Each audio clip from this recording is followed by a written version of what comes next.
श्रीमद् भागवत कथा भाग 25। नमोस्तुते व्यास विशाल बुद्धे फुल्लारविंदाय तपत्र नेत्र येन त्वया भारत तैलपूर्ण प्रज्वालितो ज्ञानमय प्रदीप्त। हमारे चिंतन का विषय यही रहता है, हमारा नाम बड़ा हो, हमारा रूप बना रहे।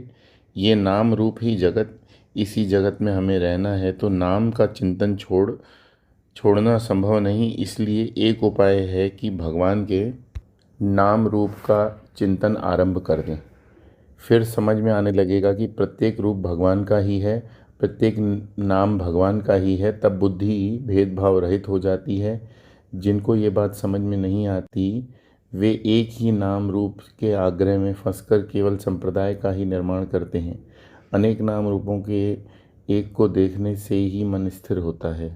नारद जी ने कहा, व्यास जी, आप लोगों को धर्म में लगाने के लिए जरा ज़्यादा ही उतावले हो गए हैं।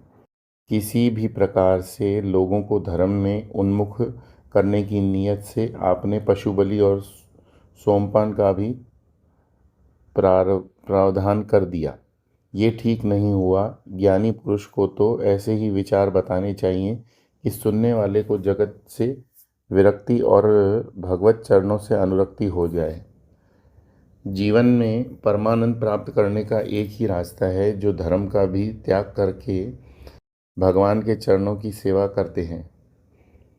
उनका भजन परिपक्व हो जाता है, छूटता नहीं। भक्त जानते हैं, जैसे दुख बिना बुलाए आते आते चले जाते हैं, वैसे ही सुख भी कर्मानुसार आते हैं।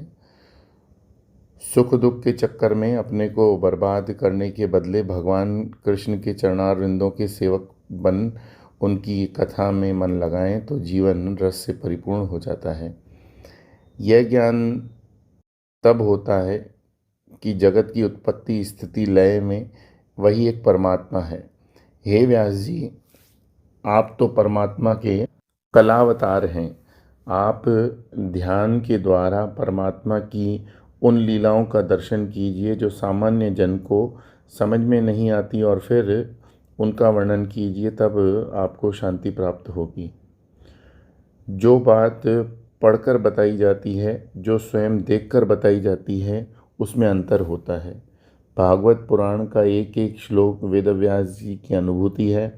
कैसे भगवान शरद पूर्णिमा की रात को जमुना तट पर आए, कैसे बांसुरी वादन आरंभ किया, कैसे गोपियाँ अपना घर छोड़कर पागल भांति या वहाँ पहुँची, कैसे रासलीला प्रारंभ हुई, कैसे भगवान अंतर्ध्यान हो गए, इत्यादि का दर्शन भगवान वेदव्यास जी ने इस ग्रंथ की रचना से पहले योग में स्थित होकर किया।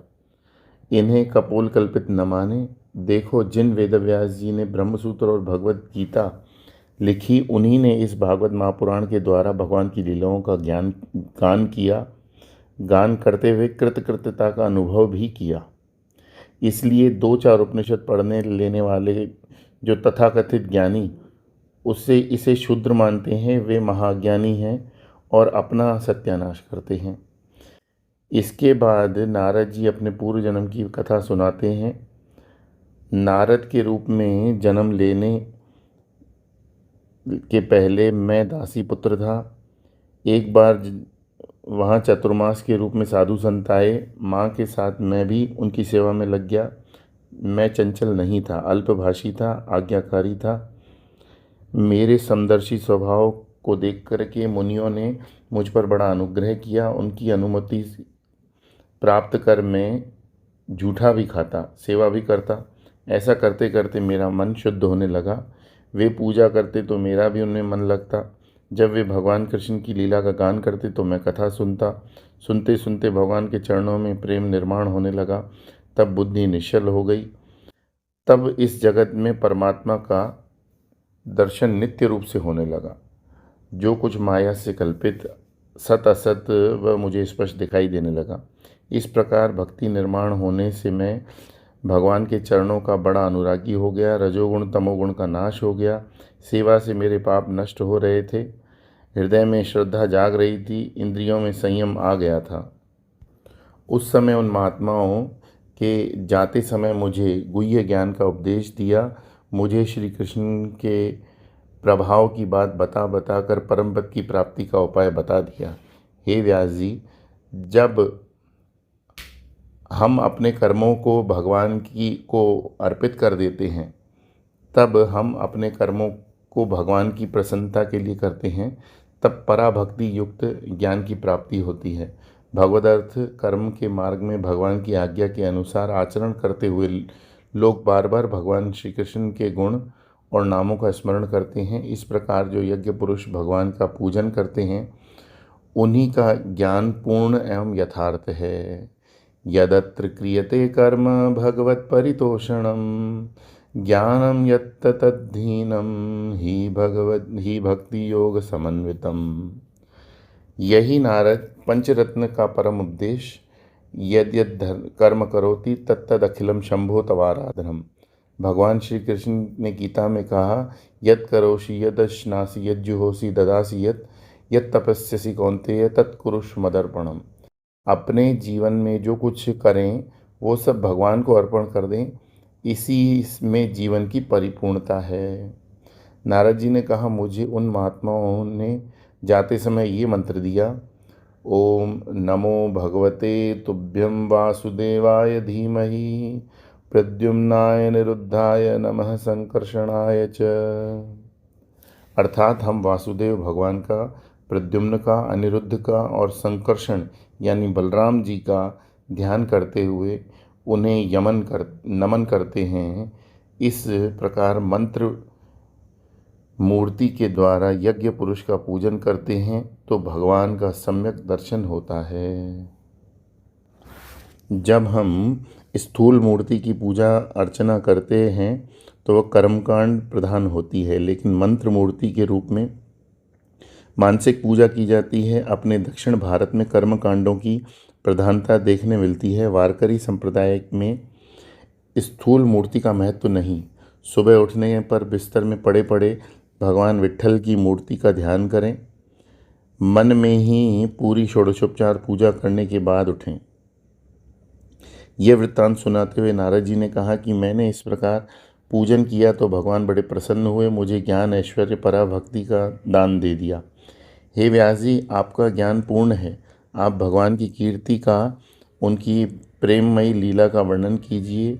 उसी के द्वारा बड़े ज्ञानियों की जिज्ञासा भी पूर्ण होती है। जो लोग दुखों के द्वारा बार बार रौंदे जा रहे हैं, उनके दुख की शांति भी इसी से होती है, दूसरा कोई उपाय नहीं है। अब भगवान वेदव्यास जी जैसे महामुनि, जिन्होंने वेदों के विभाग किए, महाभारत की रचना की, पुराणों की रचना, उनके मन में प्रसन्नता और परिपूर्णता नहीं आई जब तक भक्ति का अवतरण नहीं हुआ। और हम लोग इधर उधर 2-4 उपनिषद पढ़ लेते हैं तो सोचने लगते हैं कि हमें वेदांत पूरा आ गया, हम ज्ञानी हो गए। गीता जी में सात्विक ज्ञान के बारे में कहा गया, अविभक्तम विभक्तेषु तज्ज्ञानम सात्विकम स्मृतम। ज्ञान वह है जो भेद में भी अभेद का दर्शन कराता है। और हम ज्ञान की बातें करते हुए अनेक संप्रदायों का निर्माण करते हैं, उन्हीं में उलझकर अपने को बर्बाद कर लेते हैं। एक बार श्री सत्य साईं बाबा के जन्म दिवस समारोह में हमें आमंत्रित किया गया। वहाँ उनके कुछ भक्तों ने अपने प्रेमपूर्ण उद्गार व्यक्त किए। एक और वक्ता बाहर से आए हुए थे जो योगाचार्य थे। उन्होंने जब बोलना आरंभ किया तो सब भक्तों की खिंचाई आरंभ की। कहा कि जब आप लोग योगासन, आसन, प्राणायाम नहीं करेंगे तब तक कुछ नहीं होगा। उनके कटु वचन सुनकर सभी भक्तों को ठेस पहुंची। अंत में मुझे बोलना था। एक सज्जन ने धीरे से मुझे कहा, स्वामी जी आप इनकी खिंचाई कीजिए। मैंने कहा, प्रभु हम और आप भगवान के भक्त हैं तो फिर उनकी एक बात याद कर लें, जो मुझसे घृणा करते हैं उनसे तुम घृणा मत करो, क्योंकि वे भी मेरे ही हैं। भक्त को तो एक ही काम करना है, सबसे प्रेम। हमें अपने बच्चों से प्रेम होता तो लक्षण क्या है? हम उनकी एक लीला देखकर खुश होते हैं।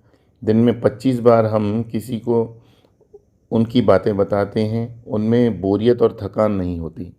एक बार मैं किसी घर गया, वहाँ छोटे बच्चे को गोद में लेकर खेल रहा था। कुछ देर बाद सुगंध उठने लगी तो मैं समझ गया कि माजरा क्या है।